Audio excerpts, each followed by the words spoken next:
Guys नमस्कार। Haryana lecturer भर्ती Haryana state vigilance bureau की जांच रिपोर्ट का निष्कर्ष एचपीएससी यानी हरियाणा पब्लिक सर्विस कमीशन ने कम योग्यता वालों का किया चयन और ज्यादा योग्यता वालों को किया बाहर। उच्चतर योग्यता वालों को साक्षात्कार यानी इंटरव्यू में कम अंक और संजय चार्य को दिए ज्यादा अंक। संजू सैनी और सुरेंद्र दहिया के अनुभव के नंबर ही नहीं जोड़े। संजय चार्य का चयन पहले से निर्धारित था। विषय विशेषज्ञ ने ज्यादा अंक दिए मगर हस्ताक्षर नहीं करवाए। तो गाइज पूरी अपडेट जानने के लिए आप वीडियो स्किप मत करना, आपको एक एक बात का पता चलेगा। और अगर आपको बात पसंद आए, वीडियो अच्छी लगे तो वीडियो को शेयर करना, क्योंकि ये खोलती है उस एचपीएससी की पोल जो कहती है कि हम देते हैं नौकरी, वो भी योग्यता के आधार पर।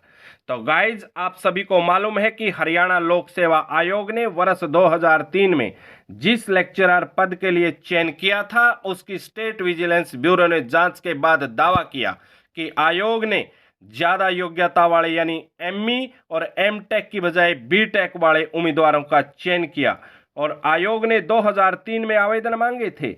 स्टेट विजिलेंस ब्यूरो ने यह जांच में अब पूरी कर दी है। ब्यूरो ने आयोग के तत्कालीन चेयरमैन और सदस्यों को गलत चयन के लिए जिम्मेदार ठहराया है।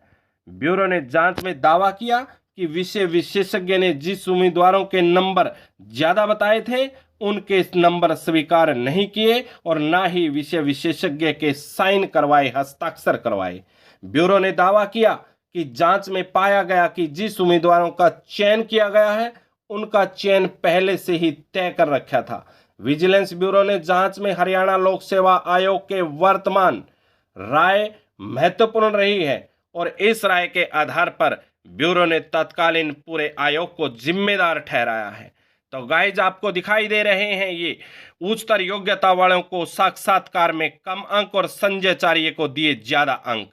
स्टेट विजिलेंस ब्यूरो ने जांच रिपोर्ट में बताया कि इंटरव्यू कमेटी ने उच्चतर योग्यता वाले उम्मीदवारों को साक्षात्कार में यानी इंटरव्यू में कम अंक दिए, जबकि कम योग्यता वाले संजय चार्य को ज्यादा अंक दिए। जबकि उच्चतर योग्यता वाले उम्मीदवारों की व्यक्तिगत उपलब्धियां मसलन हायर क्वालिफिकेशन, अनुभव, प्रकाशित कार्य और डिस्टिंक्शन के अच्छे स्कोर होने के बावजूद पूर्व निर्धारित परिणाम पर पहुंचने के लिए साक्षात्कार में कम अंक दिए गए।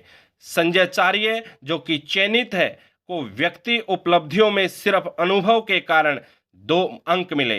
साक्षात्कार के कुल 75 अंक थे, इनमें से संजय चार्य को 51 अंक दिए गए। संजू सैनी व्यक्ति उपलब्धियों में सिर्फ प्रकाशित कार्य होने के कारण 1 अंक मिला, जबकि साक्षात्कार में कुल 75 में से 42 अंक दिए गए। सुरेंद्र दहिया को व्यक्तिगत उपलब्धियां श्रेणी में कोई अंक नहीं मिला, जबकि साक्षात्कार के कुल 75 अंकों में से 39 अंक दिए गए। स्टेट विजिलेंस ब्यूरो ने लिखा, वैसे तो ज्यादा योग्यता वाले उम्मीदवार उपलब्ध होने के बावजूद कम योग्यता वाले संजय चार्य अयोग्य होने के बावजूद इंटरव्यू कमेटी ने उसे साक्षात्कार में सबसे ज्यादा 51 अंक दिए और उसी के साथ साथ संजू सैनी और सुरेंद्र दहिया के एक्सपीरियंस के नंबर ही नहीं जोड़े। स्टेट विजिलेंस ब्यूरो ने जांच रिपोर्ट में कहा, संजू सैनी 1 अप्रैल 1993 से तकनीकी शिक्षा विभाग के अधीन लेक्चरर के पद पर कार्य कर रहा था। सुरेंद्र दहिया 24 अप्रैल 1995 से हिंदू इंस्टीट्यूट ऑफ टेक्नोलॉजी में लेक्चरर पद पर कार्यरत था।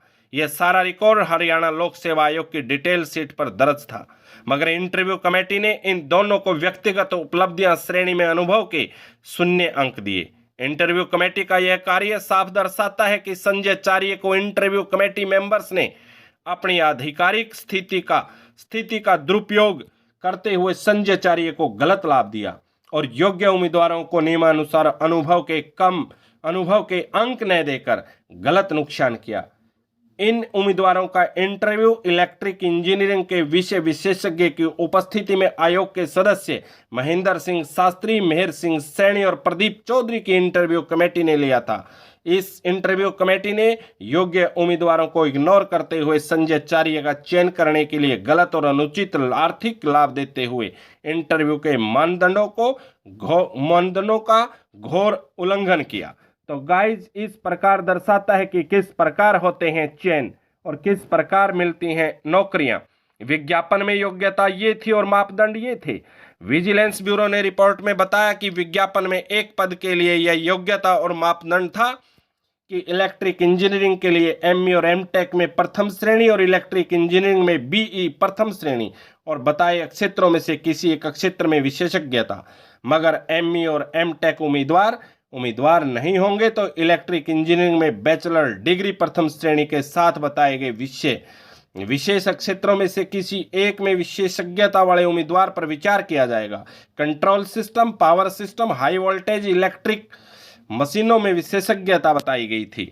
लेकिन गाइज विज्ञापन में स्पष्ट था कि उच्चतर योग्यता वाले उम्मीदवार उपलब्ध न होने पर बैचलर डिग्री वालों पर विचार होगा। मगर स्टेट विजिलेंस ब्यूरो ने जांच रिपोर्ट में लिखा, विज्ञापन में स्पष्ट लिखा हुआ था कि एमटेक उम्मीदवार उपलब्ध न होने पर प्रथम श्रेणी बैचलर डिग्री वालों पर विचार होगा। मगर संजू सैनी और सुरेंद्र दहिया दोनों उम्मीदवार एमटेक डिग्री वाले थे।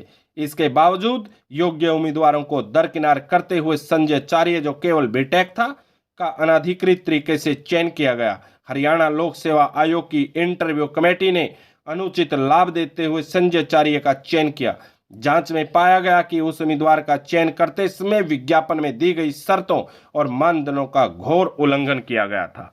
तो गाइज इस प्रकार लेक्चरर के पद के लिए कह सकते हैं कि रेवड़ियों की तरह बांटी गई नौकरियां, क्या यही सिस्टम है?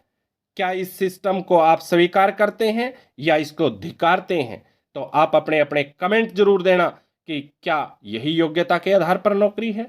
तो अगर आपको अपडेट अच्छी लगी तो वीडियो को शेयर करना, लाइक करना और चैनल को सब्सक्राइब करना बिल्कुल नहीं भूलना, क्योंकि हम भी आपके लिए मेहनत से लेकर आते हैं ये बड़ी बड़ी और खास और अहम अपडेट जो करती है इस सिस्टम पर कुठाराघात, इस सिस्टम को बेनकाब। तो गाइज आज की इस बड़ी अपडेट में फिलहाल इतना ही। जल्द मिलेंगे नेक्स्ट अपडेट में, तब तक के लिए नमस्कार, वंदे मातरम।